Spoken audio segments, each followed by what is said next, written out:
मुंबई में सैफ अली खान के ऊपर चाकू से हमला होता है। उन्हें 6 बार चाकू गोंदा जाता है।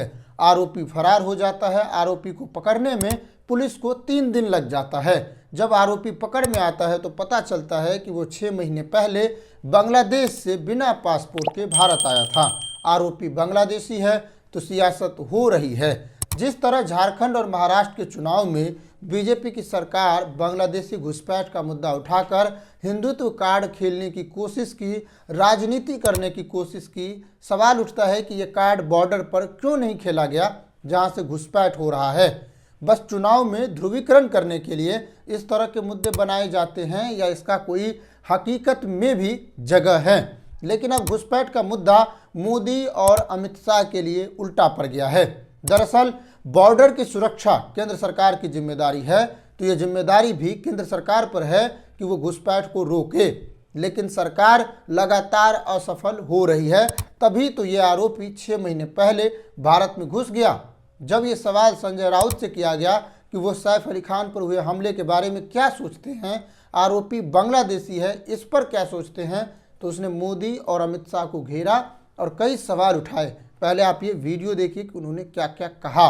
मुंबई में सिक्योरिटी ठीक है, ये भारतीय जनता पार्टी हवा बना रही है। जब भी कुछ होता है तो बांग्लादेशी का मुद्दा लाएंगे। चुनाव आता है, अभी चुनाव आया ना मुंबई का, तो बांग्लादेशी का मुद्दा लाएगा। अगर बांग्लादेशी मुंबई में, महाराष्ट्र में, देश में है तो जिम्मेदार कौन है? आपका गृह मंत्री है देश का। आपके देश के गृह मंत्री जो है वो क्या कर रहे हैं? आपके डिफेंस मिनिस्टर है, वहां से सीमा पार, बॉर्डर पार करके बांग्लादेशी कैसे घुस रहे हैं आप बताइए।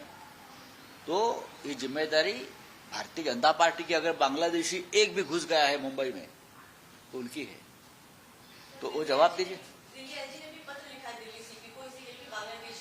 अभी आपको चुनाव के बाद, जब चुनाव हो रहा है तो आपको बांग्लादेशी के बारे में आपको सोच रहे हो आप, उसके पहले क्यों नहीं सोच रहे थे?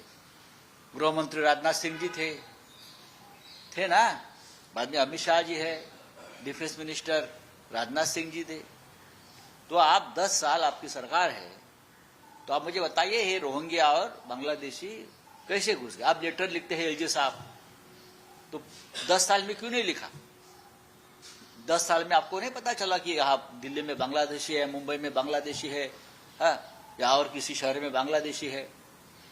जब चुनाव आता है, तो चुनाव लड़ना है तो हिंदू मुसलमान करना है, भारत बांग्लादेश करना है और भारत पाकिस्तान करना है, और उनके पास है क्या? आज हमारे देश में सुरक्षा सबसे बड़ा मुद्दा बन गया है, चाहे वो महिलाओं की सुरक्षा हो या किसी आम नागरिक का। एक अस्पताल में एक लड़की के साथ रेप होता है, बाद में उसकी हत्या कर दी जाती है। अभी तक उचित न्याय नहीं मिल पाया है। बस आक्रोश को शांत करने के लिए यह फैसला सुनाया गया है। किसी को उसके घर में चाकू गोंद दिया जाता है। हाल ही में दीपावली में घटना सामने आई कि गोली मार दिया गया दिन दहाड़े। अपराधी अपराध करने के लिए अपने आप को इतना खुला कैसे महसूस कर रहा है कि वो इन सब घटनाओं को अंजाम दे रहा है।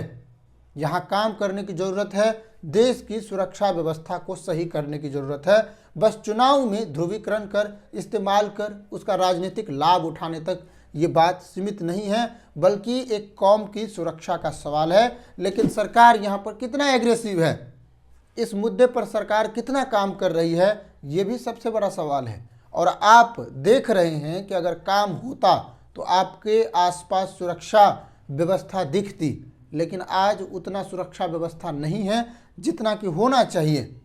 आज भी लोग महसूस नहीं कर रहे हैं कि वो इस देश में महफूज हैं, उसका कुछ नहीं हो सकता, वो ठीक है। वो आज भी चुनौतियों का सामना कर रहे हैं। तो देश की सबसे बड़ी चुनौती सुरक्षा है, इस पर काम करने की ज़रूरत है।